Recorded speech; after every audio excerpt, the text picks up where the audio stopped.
Hi guys, so we're on chapter 2 of The Bad Beginning. I did get a hard copy book. The other day they let us into the room, so I had about 15 minutes. So I grabbed a hard copy of it. It's a little bit easier to follow and I can see how long the chapters are. So we're on chapter 2. It is useless for me to describe to you how terrible Violet, Klaus, and even Sunny felt in the time that followed. If you've ever lost someone very important to you, then you already know how it feels. If you haven't, you cannot possibly imagine it. For the Baudelaire children, it was of course especially terrible because they had lost both their parents at the same time, and for several days they felt so miserable they could scarcely get out of bed. Klaus found he had little interest in books. The gears in Violet's inventive brain seemed to stop, and even Sunny, who of course was too young to really understand what was going on, bit things with less enthusiasm. Of course, it didn't make things any easier that they had lost their home as well and all their possessions. As I'm sure you know, to be in one's own room in one's own bed can often make a bleak situation a little better, but the beds of the Baudelaire orphans had been reduced to charred rubble. Mr. Poe had taken them to the remains of the Baudelaire mansion to see if anything had been unharmed. It was terrible. Violet's microscope had fused together in the heat of the fire, Klaus's favorite pen had turned to ash, and all of Sunny's teething rings had melted. Here and there, the children could see traces of the enormous home they had once loved. Fragments of their grand piano, an elegant bottle in which Mr. Baudelaire kept brandy, a scorched cushion of the window seat where their mother liked to sit and read. Their home destroyed. The Baudelaires had to recoup from their terrible loss in the Poe household, which was not at all agreeable. Mr. Poe was scarcely at home because he was very busy attending to the Baudelaire affairs. When he was home, he was often coughing so much he could barely have a conversation. Mrs. Poe purchased clothing for the orphans that was in grotesque colors and itched. And the two Poe children, Edgar and Albert, were loud and obnoxious boys with whom the Baudelaires had to share a tiny room that smelled of some sort of ghastly flower. But even given the surroundings, the children had mixed feelings when, over a dull dinner of boiled chicken, boiled potatoes, and blanched, the word blanched here means boiled, string beans, Mr. Poe announced that they were to leave his household in the next morning. Good, said Albert, who had a piece of potato stuck between his teeth. Now we can get our room back. I'm tired of sharing it. Violet and Klaus are always moping around and are never any fun. And the baby bites, Edgar said, tossing a chicken bone on the floor as if he were an animal in the zoo, and not the son of a well-respected member of the banking community. Where will we go? Violet asked nervously. Mr. Poe opened his mouth to say something, but erupted for a brief fit of coughing. I have made arrangements, he said finally, for you to be raised by a distant relative of yours who lives on the other side of town. His name is Count Olaf. Violet, Klaus, and Sunny looked at one another unsure of what to think. On one hand, they didn't want to live with the Poes any longer. On the other hand, they had never heard of Count Olaf and didn't know what he would be like. Your parents will, Mr. Poe said, instructs you to be raised in the most convenient way possible. Here in the city, you'll be used to your surroundings, and this Count Olaf is the only relative who lives within the urban limits. Klaus thought this over for a minute as he swallowed a chewy bit of bean. But our parents never mentioned Count Olaf to us. Just how is he related to us exactly? Mr. Poe smiled. Mr. Poe sighed and looked down at Sunny, who was biting a fork and listening closely. He is either a third cousin 4 times removed or a fourth cousin 3 times removed. He is not your closest relative in the family tree, but he is the closest geographically. That's why. If he lives in the city, Violet said, why did our parents ever invite him over? Possibly because he was very busy, Mr. Poe said. He is an actor by trade and often travels around the world with various theater companies. I thought he was a count, Klaus said. He is both a count and an actor, Mr. Poe said.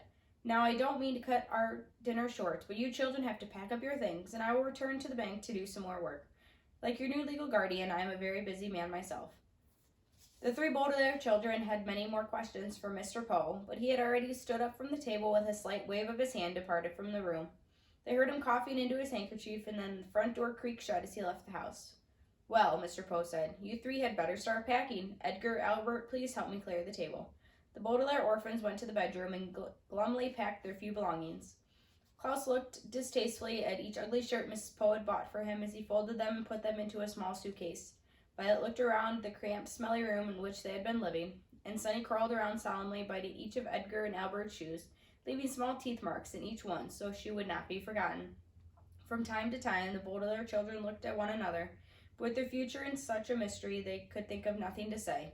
At bedtime, they tossed and turned all night, scarcely getting any sleep between the loud snoring of Edgar and Albert and their own worried thoughts. Finally, Mr. Poe knocked on the door and stuck his head into the bedroom. Rise and shine, Baudelaires, he said. It's time for you to go to Count Olaf's. Violet looked around the crowded bedroom, and even though she didn't feel like it, she felt very nervous about leaving. Do we have to go right this minute, she asked. Mr. Poe opened his mouth to speak, but had coughed a few times before he began. Yes, you do. I'm dropping you off on my way to the bank, so we need to leave as soon as possible. Please get out of bed and get dressed, he said briskly. The word briskly here means quickly, so as to get the Baudelaire children to leave the house. The Baudelaire children left the house. Mr. Poe's automobile rumbled along the cobblestone streets of the city and toward the neighborhood where Count Olaf lived. They passed horse-drawn carriages and motorcycles along Doldrum Drive. They passed the fickle fountain, an elaborately carved monument that occasionally spat out water when young children played. They passed an enormous pile of dirt where the royal gardens once stood. Before too long, Mr. Poe drove his car down a narrow alley lined with houses made of pale brick and stopped halfway down the block. Here we are, Mr. Poe said in a voice undoubtedly meant to be cheerful. Your new home. The Baudelaire children looked out and saw the prettiest house on the block. The bricks had been cleaned very well, and though the wide and open windows could see an assortment of well-groomed plants, standing in a doorway with her hand on shiny brass doorknob was an older woman, smartly dressed, who was smiling at the children. In one hand she carried a flower pot. Hello there, she called out. You must be the children Count Olaf is adopting. Violet opened the door of the automobile and got out to shake the woman's hand. It felt firm and warm, and for the first time in a long while, Violet felt as if her life and the lives of her siblings might turn out well after all. Yes, she said. Yes, we are. I am Violet Baudelaire. This is my brother Klaus and my sister Sunny. And this is Mr. Poe, who has been arranging things for us since the death of our parents. Yes, I heard about the accident, the woman said. As everyone said, how do you do? I am Justice Strauss. That's an unusual first name, Klaus remarked. It is my title, she explained, not my first name. I serve as a judge on the High Court. How fascinating, Violet said. And are you married to Count Olaf? Goodness me, no, Justice Strauss said. I don't actually know him that well. He is my next-door neighbor. The children looked from the well-scrubbed house of Justice Strauss to the dilapidated one next door. The bricks were stained with soot and grime, and there were only two small windows, which were closed with the shades drawn even though it was a nice day.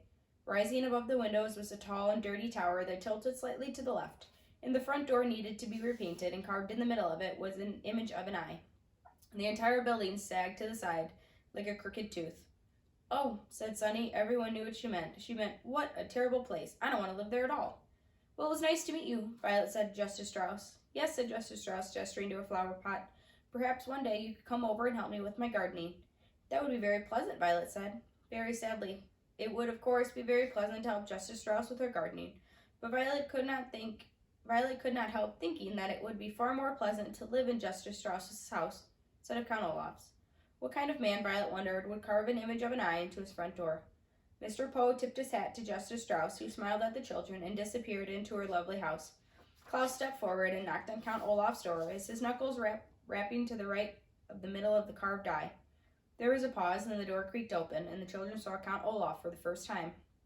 Hello, hello, hello, Count Olaf said in a wheezy whisper. He was very tall and very thin, dressed in a gray suit that had many dark stains on it. His face was unshaven. Rather than two eyebrows like most human beings have, he had just one long one. His eyes were very, very shining, which made him look both hungry and angry. Hello, my children. Please step into your new home. Wipe your feet outside so no mud gets indoors. As they stepped into the house, Mr. Poe behind them, the Baudelaire orphans realized what a ridiculous thing Count Olaf had just said. The room in which they found themselves was the dirtiest they had ever seen, and a little bit of mud from outdoors wouldn't have made it a bit of difference. Even by the dim light of one bare light bulb that hung from the ceiling, the three children could see that everything in this room was filthy. From the stuffed head of a lion, which was nailed to the wall, to a bowl of apple cores which sat on a small wooden table. Klaus willed himself not to cry as he looked around. This room looks like it needs a little work, Mr. Poe said, peering around in the gloom. I realize that my humble home isn't as fancy as the Baudelaire mansion, Count Olaf said. Perhaps with a bit of your money we could fix it up a little nicer. Mr. Poe's eyes widened in surprise. His coughs echoed in the dark room before he spoke. The Baudelaire fortune, he said sternly, will not be used for such manners. In fact, it will not be used at all until Violet is of age. Count Olaf turned to Mr. Poe with a glint in his eye like an angry dog. For a moment, Violet thought he was going to strike Mr. Poe across the face, but then he swallowed. The children could see his Adam's apple bob in his skinny throat. He shrugged his patchy shoulders. All right, then, he said. It's the same to me. Thank you very much, Mr. Poe, for bringing them here. Children, I will now show you to your room. Goodbye, Violet, Klaus, and Sunny, Mr. Poe said, stepping back through the front door. I hope you will be very happy here. I will continue to see you occasionally, and you can always contact me at the bank if you have any questions. We don't know where the bank is, Gus said. I have a map of the city, Count Olaf said. Goodbye, Mr. Poe. He leaned forward and shut the door, and the Baudelaire orphans were too overcome with despair to get a last glimpse of Mr. Poe. Now they wished they could all stay at the Poe household, even though it smelled. Rather than looking at the door, the orphans looked down and saw that although Count Olaf was wearing shoes, he wasn't wearing any socks. They could see in the space of pale skin between his tattered trouser cuff and the black shoe that Count Olaf had an image of an eye tattooed on his ankle, matching the eye on his front door. They wondered how many other eyes were in Count Olaf's house, and whether, for the rest of their lives, they would always feel as though Count Olaf were watching them, even when he wasn't nearby. Alright, so the good thing about this book is it gives you a picture of the cover.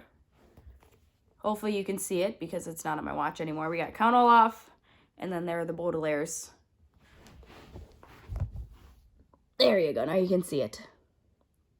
Okay? Alright, so I'll have another one up tomorrow for Chapter 3. Depending on how long it is, maybe we'll do 2. But it is Sweatsuit Sunday, so tune in with your sweatsuits on. Alright, guys. I'll see you tomorrow.